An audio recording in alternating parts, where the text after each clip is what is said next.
Hey guys, it's Brad. Got some more snatch practice for you today.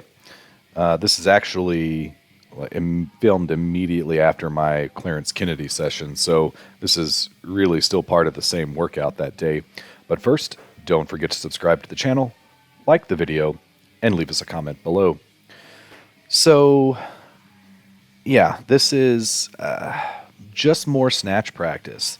And I turned on California Strength, which is another one of my favorite channels to watch. It's a gym out in California. They have some famous people, some famous U.S. lifters lifting at that gym. And they have a lot of videos of just showing all their lifters putting in work. And that's the kind of thing I really like to watch to get motivated. I like to watch their lifts before and after mine. I am nowhere near as strong or as technical as even their female lifters. So to watch a channel like California Strength, you have to be extremely humble in where you are in your lifting journey and remind yourself that it is a journey and everyone is at a different point in the path along their journey. So if you're someone who is just getting into the snatch and the cleaning jerk, and you see them, and let's say you see them snatching in the 300s, you know what I mean? High 200s, low 300 pounds, and you're like, I can't even snatch 95 pounds. How can I ever get there? Some of these people have been Olympic lifting since they were small children or teenagers, or you know what I mean? It's I've talked about it before, but oh my gosh, there's a great shot. I really have to be aware of where the camera is and what I'm sticking in the camera.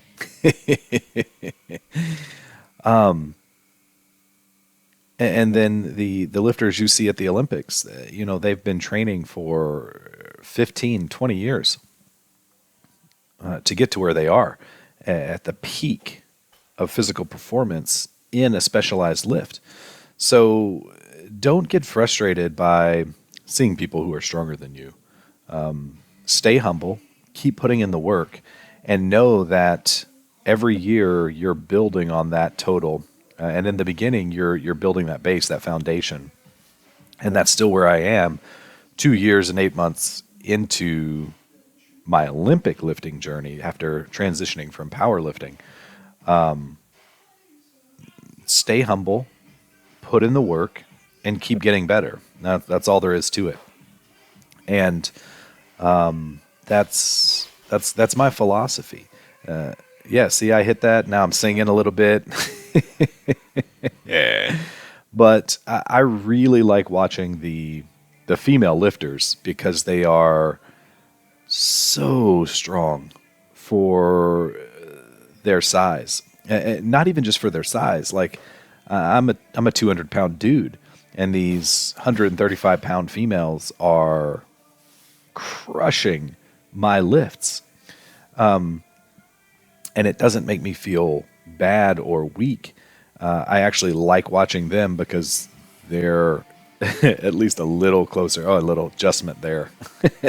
They're closer to the weights that I'm moving, even though they're surpassing me. Oh, yep, there's button the camera again. I like watching their technique. It's a more attainable goal for me than like this dude who's pulling right now. But yeah, I really enjoy having them on the big screen. And it feels like I'm lifting with them, I guess. Not actually with them, but in spirit. It's the other reason I really like lifting, posting on YouTube, interacting with the other channels that I do. Because even though I prefer lifting by myself, alone in my garage basement space, I still like the community and interacting with others, and the relationships you build can become pretty strong. Even though we're hundreds or thousands of miles or kilometers apart, it shows you that other people are struggling with the same things you are. Other people are working on the same things you are. And there's a lot of knowledge to share and gain throughout that community. And like I have a lot of friends that are calisthenics, burpee, body weight guys, and I still get something out of the work they put in. And when I try their routines, and I'm like, wow, man, that is extremely humbling because I can't do that. Like my burpees, my 42 burpees that I do every week. I did them yesterday. I don't know what my time was. I'll post the video eventually, but let me get a sip of my coffee here.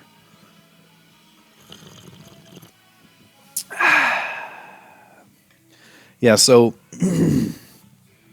the top had to come down. I couldn't keep that top up the whole video. I just worked up to 3 misses. I don't remember what the 3 misses were. Maybe like 175 and 185. My all-time PR is 205 pounds on the snatch, and I weighed 205 pounds at the time. I'm hovering around 200, give or take a few pounds, 198, 202, fluctuating back and forth around there. And I haven't hit 205 in a long time. I've hit 185, 195 fairly recently. But I have the strength to hit those numbers, but my technique is still far away from a consistent 205. So I dropped back to 135, which is a weight that I can consistently hit. And even when I mess up, kind of self-correct somewhere in the lift, wherever it messed up, whether it's at the catch or standing up, and I can kind of shift and overcome whatever technical deficiency I had. So 135 is like a heavy working weight for me. What percentage of my max is that? Yeah, I don't know how to work out percentages in my head, but get a calculator, divide 135 by 205, and look at the decimal there. That's the percentage of my max 135 is. 100 pounds would be approximately 50% of my max, so I don't know. Maybe it's 60, 65%. 70. Who knows? I think 150 would be 75%. Anyways, I can still kind of overcome my technical deficiencies. Oh, back looking pretty good. Still on like a long, slow cut, but I haven't really pushed that cut lately. Because I'm not trying to get like super lean and super dry. That's not how I walk around. I like a little flab on me. Some energy reserves. What was I saying? Oh, 135. I can still kind of overcome some technical deficiencies and get enough work in to be working on technique. 150, 155, I start to miss if my technique is not on point. So once I get to about 155 pounds, if I'm rushing or technique is sloppy, I'll start dropping it. I can still overcome technique and miscues a little bit at 155, maybe even 165. 175 is where I really start missing if I'm being sloppy. 175, 185, 195, you're up there around 85, 90, 95% of your all-time best. Technique has to be spot on, or you're going to hurt something when you get sloppy. And usually it's my left shoulder. It's always the left side of my body. Left hamstring on squatting and deadlifting, left shoulder on overhead, and bench press too. It's been bothering me on the bench lately. But like I said, it's a journey. Those guys didn't get to where they were in a year, 2 years. Just like some of my burpee friends who are banging out 42 burpees in 2 minutes, 2 minutes, 6 seconds, 2 minutes, 10 seconds. You guys are crushing it. But those guys didn't get there overnight, you know? It takes years of consistent training to build up your technique, your strength, your endurance, all of that. And I think we all lift and train for different reasons.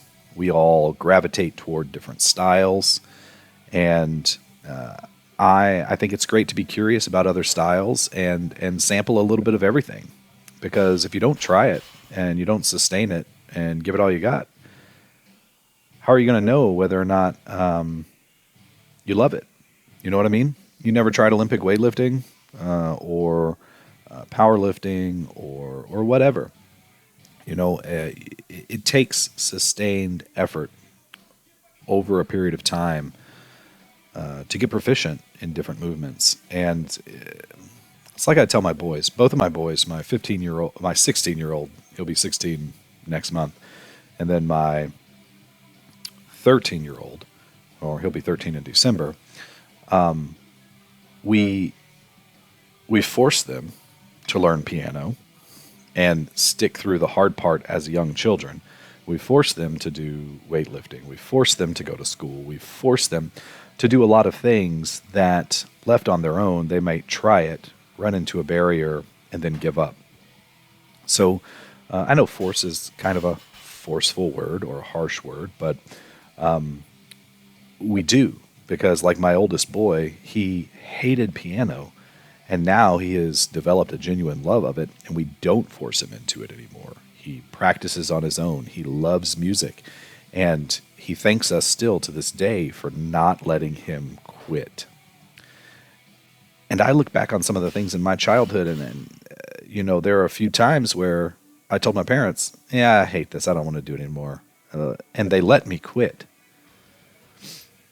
I know it's a fine line, and letting children do what they want, learn, grow, but I believe we have to help them and push them through some of those hard times.